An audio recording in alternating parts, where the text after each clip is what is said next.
Сәлеметсіңдер ме балалар? Сауат ашу сабағын бастаймыз. Бүгінгі сабағымыздың тақырыбы әңгіме оқимын, сөйлем.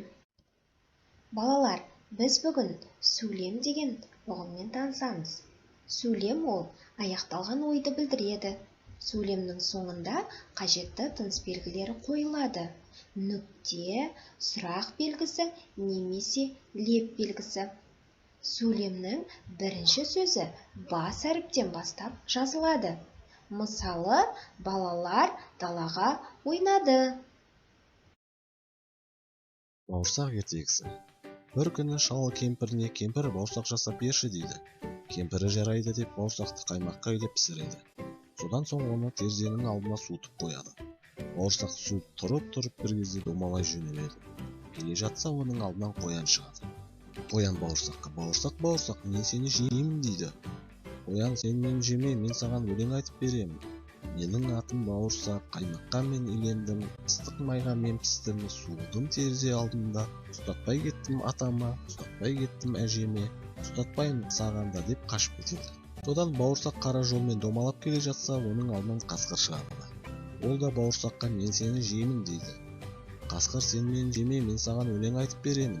Менің атым бауырсақ, қаймаққа мен үйлендім, ыстық майға мен пістім, суыдым терезе алдында, ұстатпай кеттім атама, ұстатпай кеттім әжеме, ұстатпай кеттім қоянға, ұстатпаймын қасқыр сағанда» деп бауырсақ өзінің өлеңін қасқырға айтып, одан әрі домалап кете береді.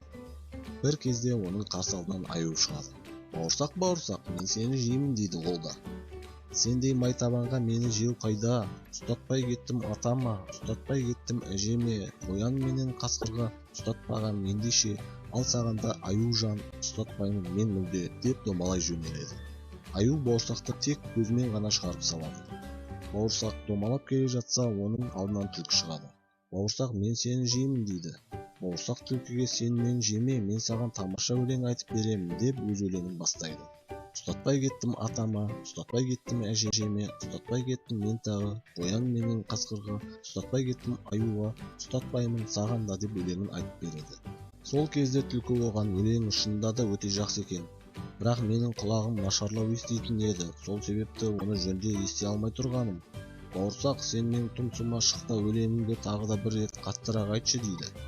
Бауырсақ түлкінің тұмсығына домалап шығып алып, бар даусымен ән айтады. Сол кезде түлкі оны ұстап алады. Бауырсақ түлкіге: «Түлкі, сен мені жеп қайтесің? Жүр одан да біз кіне атам мен әжеме барайық, олар сені тойдырады» дейді. Түлкі оған келіседі. Жолшыбай өздерімен бірге қоян мен қасқырды және аюды ертіп алады. Олар келсе, әжесі көп самса пісіріп қойыпты. Қоянға орам жапырақпен сәбіз салынған, қасқыр мен түлкіге ет салынған, ал аюға таңқурай мен бал қосылған самса тиеді. Ал бауырсақ болса терезенің алдында өзінің әнін айтып көңілді отырды. Осымен ертегіміз аяқталды. Назар салып тыңдағандарыңызға көп рахмет. Егер сіздерге ұнап жатса, лайк басып, достарыңызбен бөлісіп, каналымызға жазылыңыздар.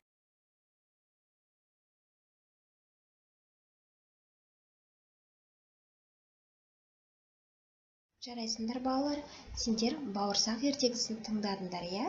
Ал енді кесте бойынша әңгімелейміз.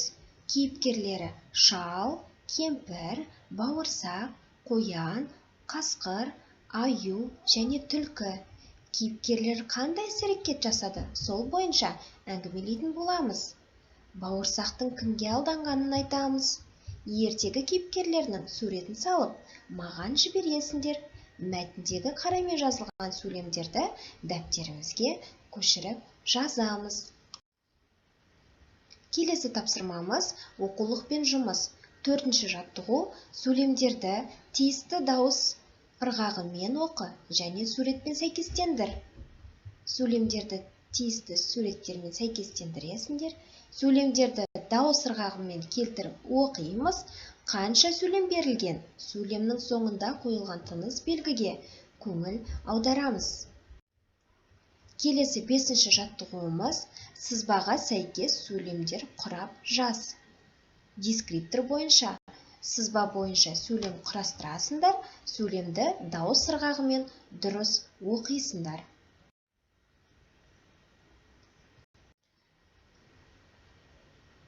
Сабағымыздың соңын балалар кері байланыс арқылы аяқтаймыз. Бауырсақтар әдісі арқылы. Себеттің суретіне өз бауырсақтарыңды жапсырсаңдар, онда түсіндім деген сөздері. Ал тәрелкенің суретіне өз бауырсақтарыңды жапсырсаңдар, онда түсіндім, бірақ сұрақтарым бар. Ал терезенің алдына өз бауырсақтарының суреттерін жапсырсаңдар, онда түсінбедім дегендеріңді білдіреді. Сау болыңдар.